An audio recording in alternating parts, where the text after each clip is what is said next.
दिल्ली के Dwarka sector 10 Ramlila ground में दिव्य ज्योति जागृति संस्थान द्वारा 2 दिवसीय 18 अगस्त से 19 अगस्त 2022 तक श्री कृष्ण जन्माष्टमी महोत्सव 2022 प्रोग्राम का आयोजन हुआ। प्रोग्राम इतना भव्य था जिसमें दिल्ली का सबसे बड़ा DDA ग्राउंड होने के बावजूद दर्शकों और श्रद्धालुओं से खचाखच भरा हुआ था। इस 2 दिवसीय प्रोग्राम का उद्घाटन 18 अगस्त 2022 को माननीय JP नड्डा जी ने किया। प्रोग्राम में तरह तरह के सांस्कृतिक कार्यक्रमों की प्रस्तुति से भक्तजन आनंद विभोर हो गए।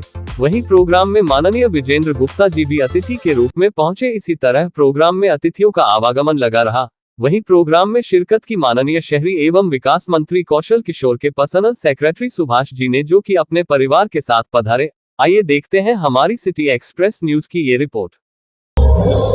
मेरा नाम सुभाष चंद्र है और माननीय श्री कौशल किशोर हैं, राज्य मंत्री housing urban affairs ministry government of India में उनका असिस्टेंट प्राइवेट सेक्रेटरी हूँ। सर, आज आप दिव्य ज्योति जागृति संस्थान पर यह कार्यक्रम देख रहे हैं, ये आपको कैसा लगा? सबसे पहले तो मैं आप सभी को और दिव्य ज्योति जागृति संस्थान के सभी सदस्य और सभी भक्तगणों को जय श्री कृष्ण कहकर सबका अभिवादन करता हूँ।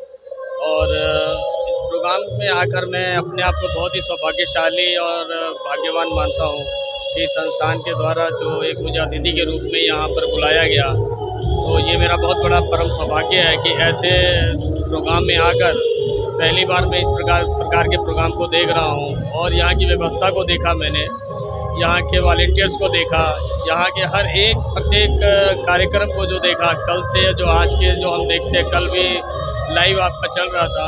माननीय हमारे राष्ट्रीय अध्यक्ष श्री जयप्रकाश नड्डा जी आए थे और उन्होंने इसका उद्घाटन किया था। उनको भी हमने लाइव देखा। और यहाँ जो कार्यक्रम जो किया भगवान श्री कृष्ण की भूमिका को लेके, उनके जन्म को लेके जिस प्रकार के कार्यक्रम किए जा रहे हैं, वो भी अपने आप में अनूठे और बहुत ही भव्य हैं।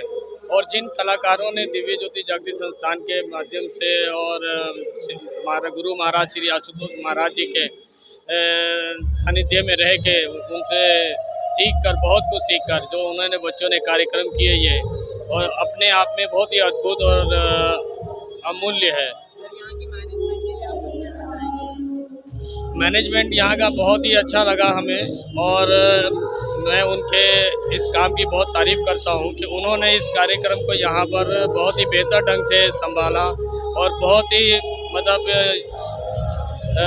एक नियमानुसार और सारी प्रक्रियाओं को देखकर, और उन्होंने इसमें जो है कहीं भी किसी प्रकार की कोई त्रुटि दिखाई नहीं दी।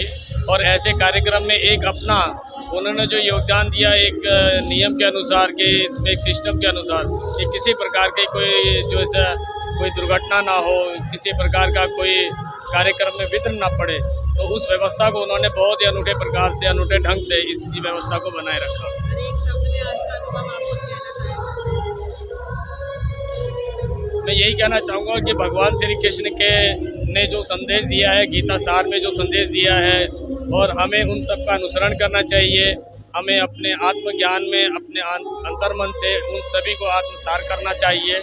और इसके लिए सभी को मैं धन्यवाद देता हूँ कि इस सब का अनुसरण करें। और जो आज के युवा हैं, खास तौर पे जो युवा पीढ़ी हमारी आगे जा रही है, बढ़ रही है, आज के समय को देखते हुए कि यहाँ पे जिस प्रकार से नशे का कारोबार हो रहा है, नशे का व्यापार बनाया जा रहा है, हमारा युवा नशे की ओर बढ़ रहा है, तो मेरा उन सबसे अपील है कि नशे का वो प्रयोग ना करें और नशे से दूर रहें। हमारे माननीय मंत्री जी श्री कौशल किशोर जी द्वारा एक अभियान चलाया जा रहा है कि नशे का जो कार्यक्रम कर रहे हैं या नशे का जो भी नशा लेते हैं या किसी प्रकार के भी नशा लेते हैं, उस नशे से वो दूर रहे और उसमें सभी लोग भागीदार होकर उस नशे का संकल्प कभी ना करने का संकल्प लें कि अपने जीवन में कभी नशा ना करें। ये BOB क्या होता है, कौन सा बैंक है? और समय बहुत तो शान से कहने लगा, आप भी ध्यान से सुनना, शायद आपका मन भी करेगा, शायद का पक्का आपका मन करेगा यहाँ अकाउंट खुलाने का। वो बैंक है, BOB बैंक है, bank of Shri Banke Bihari, bank of Shri Banke Bihari. जैसे ही सुना कन्हैया कि इस बात को, मोटू से इस बात को सुना, गोपी हंसकर कहने लगी, अच्छा तो इस बैंक के भीतर हमें क्या करना होगा, अकाउंट कैसे खुलेगा? तो कहने लगे कि अकाउंट का एक नियम है कि यहाँ पर रोज प्रतिदिन तुम्हें ताजे ताजे माखन की सबको एक एक मटकी रोज यहाँ पर जमा करानी है, यही है यहाँ का विधान। और सज्जनों कहते हैं कि गोपियां कहने लगी, चल अरे चटोरे, तुझे तो जितना माखन दे दिया जाए, तेरी यशोदा मैया तुझे कितना माखन दे दे, तू मानता नहीं है। और आज हम यशोदा मैया को जाकर बताएंगे, देखो मैया कैसे कैसे टैक्स लगा रहा है। जैसे ही सुना कन्हैया कहने लगा, देखो गोपियों मान जाओ, नहीं तो तुम्हें पता है मैं क्या करने वाला हूँ। इतना सुनना था, गोपियां कहने लगी, अरे चल रे कल्लू, तुझे कौन जानता है, अरे चटोरे जाओ और अपनी यशोदा मैया से मांग माखन, इतनी ही मेहनत से माखन निकाल कर क्या तेरे लिए निकालती है। और कन्हैया को एक और किया और आज ये गोपियां ठुमकती हुई आगे बढ़ गई, सर पर माखन की मटकियां हैं और कन्हैया के आगे से कोई माखन की मटकी लेकर चले जाए, हो सकता है जी। कन्हैया ने क्या किया होगा, प्रेम से, बड़े प्रेम से एक कंकड़ी उठाई और जैसे ही गोपियों को आज अपने सामने मटकियां ले जाते देखा, कन्हैया ने कंकड़ी उठाई और मटकी गई। समझ गए आप सज्जनों, ये माखन कन्हैया ने जाने नहीं दिया कंस महाराज के पास। गोपियां भी मानी नहीं, ये भक्तों का प्रेम है जो अपने कन्हैया के साथ ठिठोली करती रही, जो अपने कन्हैया के प्रेम में रंगती रही। और कान्हा की टोली क्या क्या करती है और कान्हा की टोली में कैसा आनंद आता है। सज्जनों, इससे पहले कि हम सुंदर परफॉर्मेंस को देखें, इस परफॉर्मेंस को देखें, इससे पहले मैं आपके समक्ष आमंत्रित करना चाहूंगी सदगुरु दिव्य गुरु श्री आशुतोष महाराज जी की शिष्या साध्वी सुश्री श्रेया भारती जी को, जिन्हें आपने बहुत बार टीवी चैनल के माध्यम से, आस्था चैनल के माध्यम से, यूट्यूब पर DJJS वर्ल्ड चैनल के माध्यम से आपने इन्हें रामकथा करते हुए भी देखा होगा। इसलिए हम सब आज साध्वी जी से ऐसे सुंदर प्रवचनों को सुनने के लिए साध्वी जी का स्वागत करते हैं, जो रामायण मर्मज्ञ है और हमारे बीच में उपस्थित है। आइए जोरदार तालियों से स्वागत करते हैं दिव्य गुरु श्री आशुतोष महाराज जी की शिष्या रामायण मर्मज्ञ साध्वी सुश्री श्रेया भारती जी। आइए जोरदार तालियों से साध्वी जी का स्वागत करते हैं। बोलिए जय श्री कृष्ण, जय जय Shri Krishna.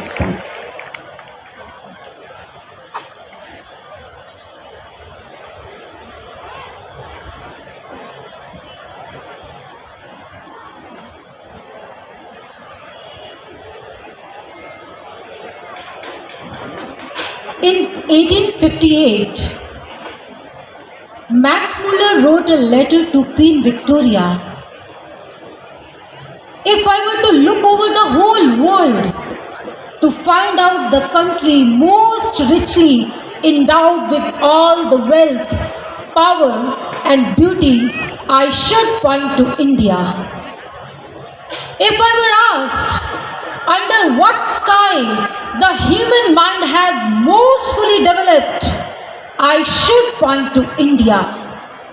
And if I were asked myself from what literature we here in Europe may draw that corrective which can make our inner life more perfect, a life not for this life only, but a transfigured and eternal life, again I should point to India. I should point to India. Max Muller ने उन्मुक्त कंठ से स्वीकार किया कि भारतीय संस्कृति प्रत्येक क्षेत्र में सर्वश्रेष्ठ संस्कृति है, सभी देशों की संस्कृति। संपूर्ण विश्व में समस्त प्राकृतिक साधनों से संपन्न, शक्ति, सौंदर्य एवं संपत्ति से समलंकृत देश यदि कोई है तो मेरे विचार से वो भारतवर्ष है और कोई नहीं है। यदि मुझसे पूछा जाए कि किस देश में मानव मस्तिष्क ने अपनी अंतर की अनुभूतियों को, अपनी अंतर की शक्तियों को विकसित किया, जीवन के बड़े बड़े प्रश्नों पर विचार किया और ऐसे ऐसे समाधान ढूंढ निकाले, तो मैं भारतवर्ष की ओर संकेत करूंगा, वो भारत है। विभिन्न परिस्थितियों, विभिन्न घटनाओं और बदलते समय के साथ साथ अत्यंत तेजस्वी भारत यदि एक सूत्र में बंधा है तो वो एक सूत्र है हमारी संस्कृति एवं हमारी आस्था। भारतीय जनजीवन को सच्चे अर्थों में संस्कृति और संस्कारों से अनुप्राणित करने वाले दो आलोक पुंज हैं, प्रभाकर और सुधाकर। प्रभाकर अर्थात सूर्य जो दिन को गतिमान बनाता है, और सुधाकर अर्थात चंद्रमा जो रात्रि को सुहावना बनाता है। दोनों ही एक दूसरे के प्रेरक व पूरक हैं। सूर्य वंश में सूर्य का तेज लेकर मध्याह्न के समय अवतरित दशरथ नंदन राम, और यदुकुल में चंद्रमा के साथ अर्धरात्रि में प्रादुर्भूत हुए भगवान श्री कृष्ण वास्तव में सूर्य और चंद्रमा के ही प्रतिरूप हैं। एक मर्यादा पुरुषोत्तम कहे जाते हैं तो दूसरे लीला पुरुषोत्तम। जन जीवन के रोम रोम में बसे हैं प्रभु श्री राम और भगवान श्री कृष्ण, जो भारतीय संस्कृति का आधार, आध्यात्मिक चिंतन एवं जीवन की शैली है, जीवन का मूल तत्व है।